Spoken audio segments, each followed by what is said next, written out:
Salut les mecs, j'espère que tu vas bien frérot, on se rejoint pour une nouvelle vidéo, voilà. On est parti, les frérots, c'est analysé, c'est posé sur papier comme à mon habitude. Mon Assos et moi-même, on a visu un petit peu les matchs à jouer aujourd'hui. On va revenir sur le match aussi d'hier qui est passé. Et il y a eu pas mal de statistiques, vraiment pas mal, et on va décortiquer tout ça ensemble, les frérots. En tout cas, on a installé la BK aussi, parce qu'on n'avait pas trop le temps de la mettre en place et à écrire, etc. Donc, il s'en occupe, il la met sur YouTube, donc la BK du mois de décembre, et on va, bien entendu, s'y filer proprement. 5K placés dans la BK, et on balancera les pronostics, et on déduira, etc., etc. En tout cas, hier, on fait une belle performance. Bon, on a entendu, si tu n'es pas encore abonné à cette chaîne, je te laisse t'abonner juste ici. Mets un petit pouce pour le référencement, balance un petit commentaire si tu veux bien. Un petit commentaire du week-end, voilà, avec bisous, ciao, etc. Toi-même, tu sais, papa, bordel. On revient sur hier d'ailleurs. On va revenir sur hier. Qu'est-ce qui s'est passé? Union Berlin, Leipzig. Je vous avais dit effectivement que Leipzig avait pour habitude de ne pas gagner à l'extérieur. 0 victoire à l'extérieur. Donc voilà, ça a été respecté. Et ce qui m'a plu aussi, c'est les 88% de over 1,5 but, les 75% de over 2,5 buts et les 65% de BTTS, donc les deux équipes marques. Voilà, les statistiques ont été respectées. 57% de victoire à domicile a été respecté. Le remboursé 6 matchs nuls avec une cote à 2,35 qui est passé plutôt crème. Et ça m'intéresse. Quand les statistiques sont vraiment bonnes et que tu choisis le match adéquat, tu peux que avoir du bon résultat, frérot. Donc, on est plutôt pas mal. Même si tu regarderas sur la BK, début décembre, elle n'est pas au top question YouTube. C'est normal. Voilà, on a passé 2 matchs. On en a perdu 1, je crois. Mais avec des mises différentes. Donc, voilà pourquoi on n'est pas en positif. Mais c'est pas grave, le mois ne fait que commencer. Et on va envoyer du mastic comme à notre habitude. La BK du VIP se porte vraiment très bien aussi. Tu l'auras juste ici, je te l'affiche. C'est cadeau, papa. Bref, si tu veux nous rejoindre sur Telegram aussi, n'oublie pas, dans le lien de la description, tu as les liens de Telegram et tu peux venir nous rejoindre sur Telegram gratuit. Je posterai des matchs, bien entendu. Aujourd'hui, il y a pas mal de matchs. Et si tu veux nous rejoindre sur le VIP, la marche à suivre est sur Telegram. Basta così. On passe à l'analyse frérot. Bielefeld qui rencontre Cologne. Voilà notre match d'aujourd'hui. Ce sera le premier. Il y aura 2 matchs et un petit buteur qui me plaît fortement. Ces 2 matchs-là, attention, Cologne a pas mal de blessés, malades, absents. C'est les mêmes que du match précédent. Il y en a un Bielefeld aussi qui a 2 blessés. Qui ne sont pas titulaires à leur habitude, si je ne m'abuse. En tout cas, on peut voir effectivement sur les 5 derniers matchs, côté Cologne, on a une seule victoire, 2 nuls pour une seule défaite. Et côté Bielefeld, voilà, c'est 2 équipes qui sont vraiment pas forcément au top. Hein. Une victoire, 1 nul et 2 défaites. Sur les 5 derniers matchs, c'est 3 défaites, 2 matchs nuls pour Bielefeld à domicile. C'est pas faux. En 2020, Bielefeld gagne à domicile 1-0. Contre Cologne. Donc voilà, ça c'est la petite information rapido. Le classement général, on voit que Cologne est plutôt pas mal. Ils sont 10e et Bielefeld est 17e relégable. Pas forcément le top. La tête dans le guidon, c'est pas la joie du côté de Bielefeld. Qu'est-ce qu'on peut rajouter aussi? On voit effectivement que c'est la 6e pire défense du championnat Bielefeld. C'est dégueulasse, c'est chaotique vraiment, c'est pas le top du top. À domicile, ils ont encaissé 12 buts, ils en ont marqué que 7 sur les 7 derniers matchs. Et pareil, du côté de Cologne aussi, c'est 13 buts encaissés. Ils encaissent beaucoup, hein, les 2 équipes, c'est vraiment affreux. Je regarde un petit peu les récaps, un peu sur les 8 derniers matchs de ces 2 équipes-là. Il y a 75% de over 1,5 but. De toute façon, pardon, les matchs allemands marquent beaucoup et encaissent beaucoup de buts. Il y a 50% de les 2 équipes marquent.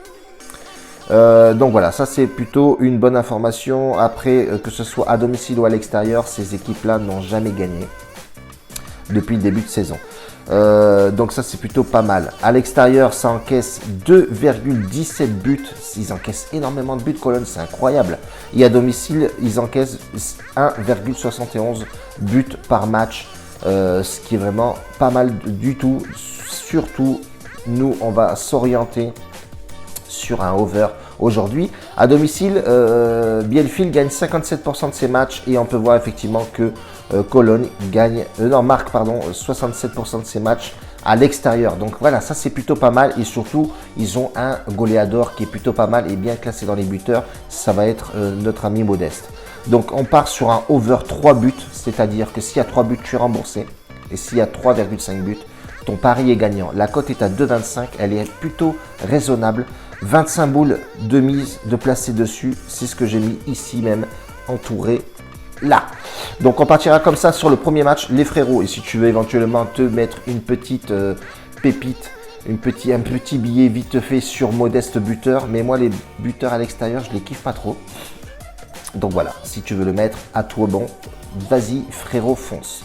Deuxième match, ça va être Hoffenheim contre Francfort. Pourquoi? Parce que en ce moment, sur le classement état de forme, Hoffenheim est vraiment très costaud. À domicile, ça reste aussi propre. Il y en a un Francfort qui est plutôt pas mal en ce moment. En termes de blessés, on voit que Hoffenheim a pas mal de blessés, mais c'est les mêmes blessés du match précédent. Donc pas d'inquiétude sur ce problème-là. Ensuite, on voit effectivement que 3 victoires, 1 défaite sur tous les matchs confondus, bien entendu, côté Hoffenheim. Côté Francfort, on voit effectivement qu'il y a 2 victoires, 1 match nul, toutes compétitions confondues, bien entendu. Frérot, dont je compte pas les matchs amicaux, etc., Europa League, et blablabla, etc. Les 10 derniers matchs joués, on voit effectivement que c'est plutôt pas mal. On voit ici 6 victoires, 2 matchs nuls, 1 défaite pour Hoffenheim qui est vraiment en ce moment très bon. Il y en a un Francfort qui s'impose avec des over 2,5 buts. Ça claque énormément de buts côté Francfort et côté Hoffenheim aussi. Les matchs précédents de ces deux équipes-là, les frérots, il y a eu le over qui est passé à 75% du temps. Ça, c'est plutôt pas mal. J'ai pas pris de over 2,5 buts parce qu'il n'était pas assez bien coté. 63% les deux équipes marquent par ton BTTS. Donc ça, c'est une belle information aussi sur ce match-là. Qu'est-ce qu'on peut raconter encore d'autre sur ce match? On veut voir effectivement que à domicile, les matchs gagnés, ils se gagnent à 67% côté Hoffenheim. C'est une équipe qui est très en forme en ce moment, elle est vraiment excellente. Et 43% quand même de matchs gagnés à l'extérieur pour nos amis du Francfort. Donc attention, il y a une belle... Franchement, ils ont très mal commencé, mais Francfort, vraiment, ils finissent vraiment pas mal du tout. Enfin, ils finissent pas mal, on n'est pas en fin de saison non plus, mais attention à cette équipe-là, elle est remueuse. Clean sheet, 14% de clean sheet côté Francfort, c'est ce qui m'intéresse aussi. 14%, c'est vraiment ridicule. Il y en a un 50% de clean sheet côté Hoffenheim, donc ça garde bien ses buts, ça marque, enfin ça encaisse très peu de buts côté Hoffenheim, mais ça en prend pas mal côté Francfort. Donc ça m'intéressait. But marqué à l'extérieur, 66% de buts marqués à l'extérieur pour Francfort, ce qui est vraiment énorme. Et regardez ça, 83% de buts marqués Hoffenheim à domicile. Et ça, c'est vraiment excellent, les frérots. Ce match-là m'intéresse, mais je vais partir pour moi sur les deux équipes marques. On a deux équipes qui sont offensives, on a deux équipes sur les statistiques, tu le vois bien qu'effectivement le BTTS passe à 63%. Sur les 3 derniers matchs joués de ces deux équipes-là, on peut voir effectivement que les deux se sont neutralisés avec des buts de part et d'autre. On partirait là-dessus. Et c'est pareil, je ne prends pas trop de risques sur ce prono-là. La cote est belle, oui, mais on partira sur 25 balles aussi. Ça nous fait un total de 50 € joués sur ces deux matchs-là aujourd'hui, et ce qui est plutôt sympathique.